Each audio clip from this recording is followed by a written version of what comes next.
isso pode ter carbono, mas pensando no veículo elétrico em si, ele é livre de carbono. É claro que, né, a gente tem que também pensar que, como eu disse anteriormente, né, a forma de carregamento desse carro também vai falar se ele está poluindo diretamente ou indiretamente. Então, vamos supor um caso extremamente sustentável. Na minha residência, eu instalo um conjunto fotovoltaico para geração de energia elétrica a partir do sol. Então, eu uso desse recurso que estou usando a própria luz natural que já está por aí e para usar para carregar meu carro. Então, o carro não vai emitir, a produção de energia elétrica é 100% limpa, e inclusive, né, o custo desse processo é muito barato, né, porque você gera a sua própria energia, você tem basicamente só o investimento inicial para produzir, para construir a sua usina fotovoltaica. E aí, com esse contexto, você fica, inclusive, mais sustentável financeiramente para, né, prosseguir e andar com o seu carro. Com toda certeza. Ô Celso, quais os principais desafios para a adoção em massa de veículos elétricos? Um problema muito grande, né, um desafio muito grande é o custo. Né? A gente não pode negar que as condições, né, financeiras da população não permitem que todos tenham veículos, né? Isso, mesmo com o modelo a combustão, isso já não acontece, mas é uma dificuldade latente. Né? Mas a tendência é que quanto mais haja a adoção, a produção aumenta, o custo diminui e isso possa ficar mais acessível. Então, esse é um contexto. Né? Mas existe uma outra linha também, Rosângela, que é a questão do compartilhamento desses veículos. Né? Então, a tendência natural de grandes centros urbanos é que esses processos de compartilhamento de veículos, até a própria transformação dos veículos coletivos, né? Ônibus e tudo mais, para elétrico, isso possa, num futuro, né, não tão longe, poder fazer com que essa possibilidade da mobilidade elétrica passe por todas as pessoas. Como o custo inicial e a economia de longo prazo dos veículos elétricos se comparam aos veículos tradicionais? Quando a gente fala do veículo a combustão, né, a gente tem alguns pontos que são críticos. Né? A manutenção de um veículo a combustão ela é relativamente cara, porque basicamente a cada 10 mil quilômetros a gente tem que levar numa oficina mecânica para fazer a preventiva, pelo menos, trocar vários itens, né? Óleo, filtros, alguns componentes mecânicos, né? do próprio motor a combustão interna. Isso é uma vantagem do veículo elétrico. Na parte da manutenção, ele tem pouquíssimas peças móveis, né? Diferentemente de um motor a combustão interna, então isso já reduz a manutenção, ou pelo menos as paradas para manutenção. Então, isso já reduz bastante o custo. A outra parte que é bem bacana dos veículos elétricos é a própria parte do combustível. Né? Então, se você tem uma estrutura de recarga na sua própria residência, ou em postos, eletropostos que talvez tenham um custo de energia bem barato, isso fica muito mais atrativo. Existe uma relação, né, de 8:1. Então, um veículo elétrico ele é 8 vezes mais barato, né, na sua reabastecimento para você andar a mesma autonomia em comparado com um veículo a combustão. Então, quando coloca isso na ponta do lápis, né, a gente tem um ganho em longo prazo para que a gente consiga ter o retorno do investimento sobre o veículo elétrico. O grande desafio, né, e a problemática que a gente enfrenta como é algo muito novo, a gente fica muito desconfiado da tecnologia. Com certeza. Então, todo mundo que a gente conversa sobre veículos elétricos fala, mas e quando é problema na bateria? Sim. Então, esse de fato é um problema, né, porque a bateria hoje ela corresponde a um pouco mais de 50% do valor de um veículo elétrico, então é um item bastante caro, mas ao mesmo tempo o desenvolvimento de pesquisas, de novas tecnologias está fazendo com que esse valor reduza.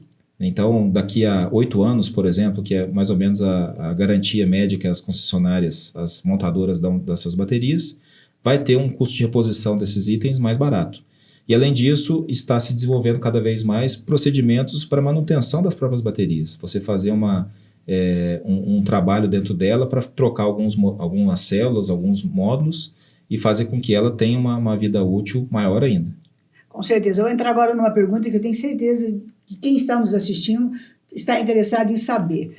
Qual é o papel das políticas públicas e incentivos governamentais na promoção da mobilidade elétrica?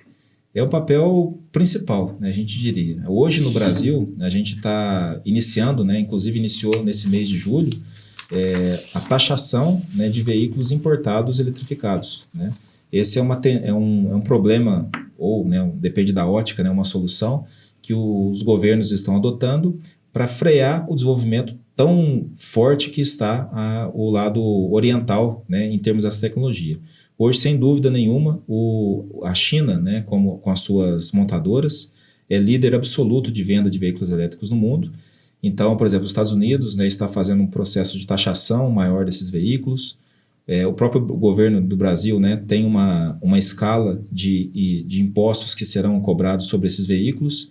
Então, isso é uma forma que a gente prevê que vai reduzir um pouco as vendas.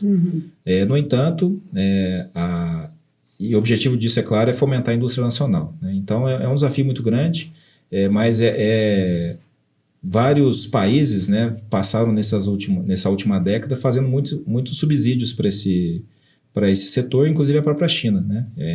Pré-pandemia e durante a pandemia houve investimentos absurdos nessa linha que fizeram com que eles se tornassem líderes mundiais, e hoje o carro deles chega no Brasil ou qualquer outra parte do mundo num custo muito acessível do ponto de vista de ter o mesmo valor de um carro de entrada de modelo a combustão. Então, a política pública ela é importante em todos os aspectos, né? Mas se tiver apoios, seja em redução de impostos ou subsídios para essas empresas virem para o Brasil e produzir localmente, isso com certeza vai alavancar ainda mais as vendas desses carros. Com certeza. Celso, quais são as áreas de pesquisa e inovação mais promissoras no campo da mobilidade elétrica? A principal, né, que eu coloco é a própria bateria, né? Como é o custo maior do veículo e é o componente que vai dar a autonomia para o veículo poder se mover, é sem dúvida o campo de pesquisa que hoje, né, o mundo inteiro está procurando a fórmula ideal ou mais próxima da ideal para conseguir isso.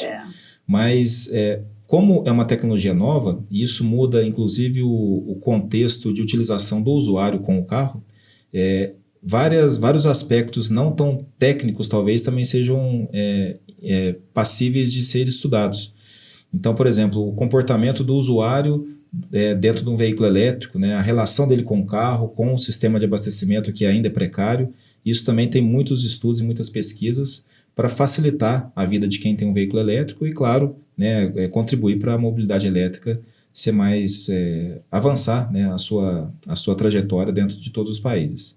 Como que você vê as grandes montadoras? Como é que elas estão se adaptando, né, para a mobilidade elétrica?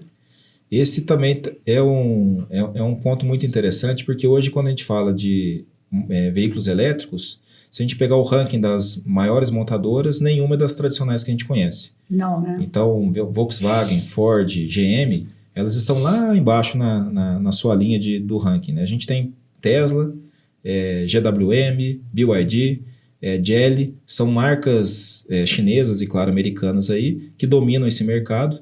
Então, as grandes marcas, né, as tradicionais que a gente conhece dos motores a combustão, estão sofrendo com isso, porque as políticas internacionais de combate à emissão de gases estão cada vez mais duras, né, com relação à emissão de emissão de gases dos combustíveis, e as montadoras têm que correr atrás de uma solução eletrificada.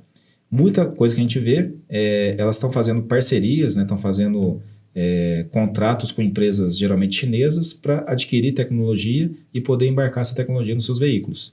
Então, esse é o ponto, né? A China conseguiu se desenvolver tanto nesse mercado que hoje as montadoras alemãs, americanas, europeias em geral, elas recorrem a empresas chinesas para poder trazer essa tecnologia, seja na bateria, seja na eletrônica, seja no motor, para conseguir eletrificar a sua frota.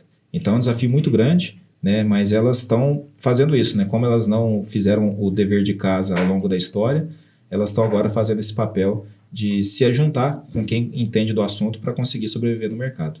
Com certeza. Uma outra pergunta também, que eu tenho certeza que quem está nos assistindo tem essa curiosidade. Como o desempenho dos veículos elétricos se compara aos veículos a combustão, especialmente em termos de potência e autonomia?